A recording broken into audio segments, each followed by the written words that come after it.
Okay, thank you.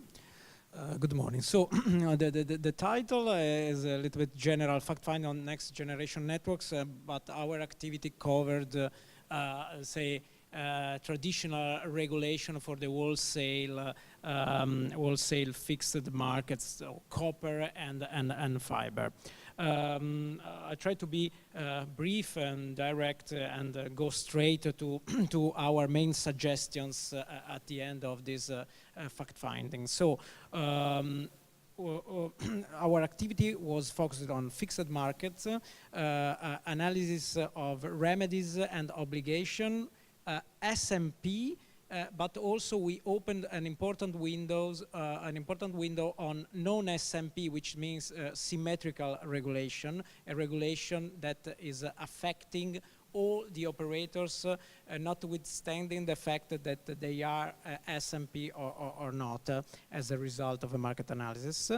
The approval of the reference offers, which we discovered is the most important part of your INT work in the absence of a market analysis procedure. Okay, so the key questions for us were how to characterize the context and to see also differences from Tunisia and our experience in Italy and in Europe.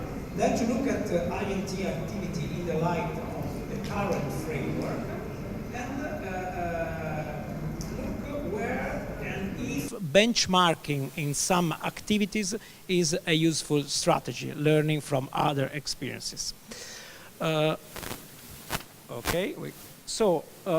okay, the context, I try to summarize. Okay, Tunisia is clearly let's say, a mobile preference country. Most of the people access even broadband with mobile, okay. The existing fixed network is something which is limited in coverage, and a sort of stable phase, and abonnements also, okay, starts to growing, but it's still a very slow trend in increasing of data abonnements.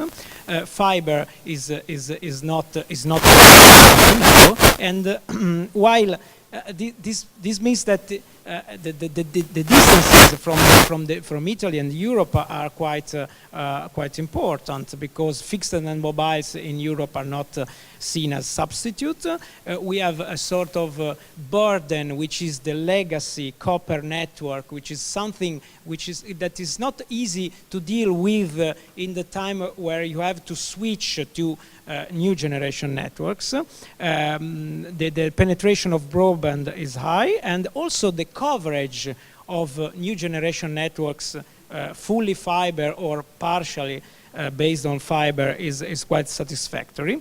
So the main lessons, I tried to put it in like an evergreen from the real world, is that okay, no one size fits all. It means that there is no one recipe to apply in every country. And if you do like this, if we would have suggested to replicate our experience, we would not have done a good work for you. The second is, okay, you don't have to change for the sake of changing. And the third is you can gain learning from differences, also because sometimes to have a bit of lag in terms of market evolution is something that can help you.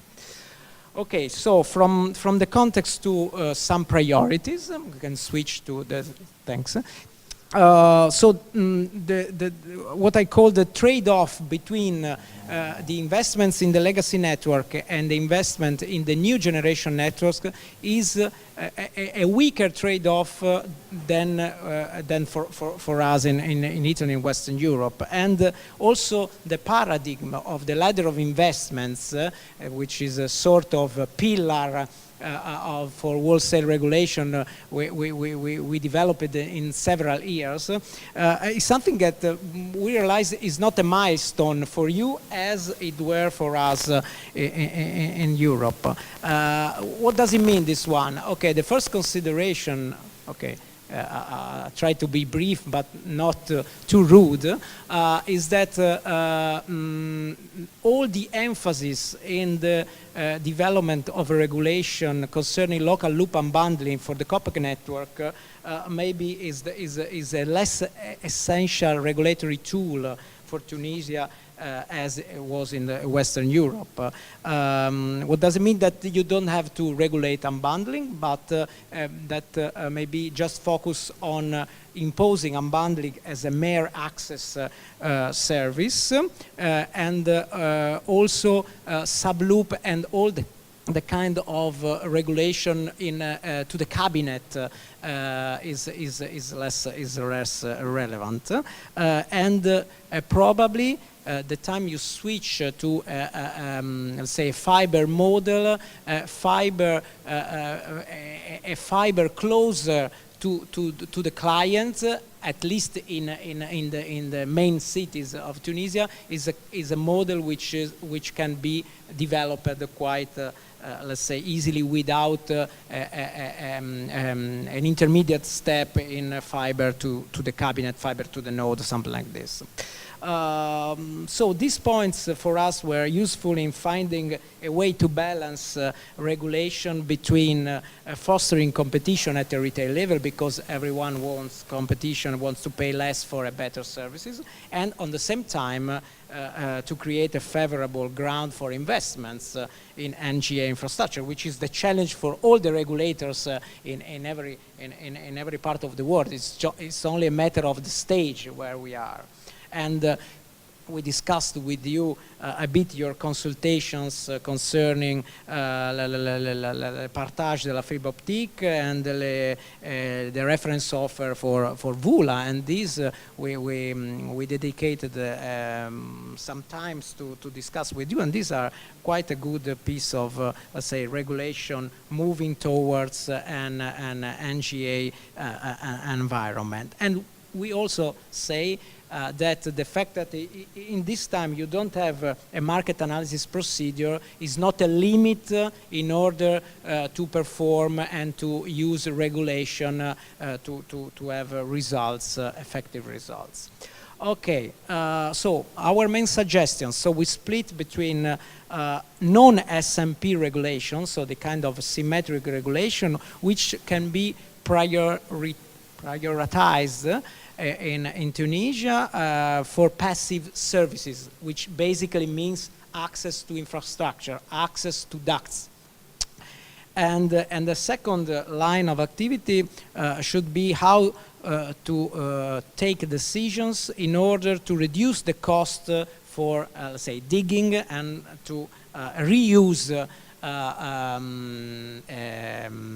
infrastructures. On the SMP regulation, which is let's say the most well-known piece of experience that we have, we think that the approval of reference offers for active services, in this case, such as Bitstream and VULA, can be useful in order to give a sort of addressed services in the case operators that don't want to invest in networks. With some elements which are key elements in terms of profiles, several service agreements, and penalties. Okay. The last one is a screenshot on the non-SMP regulation.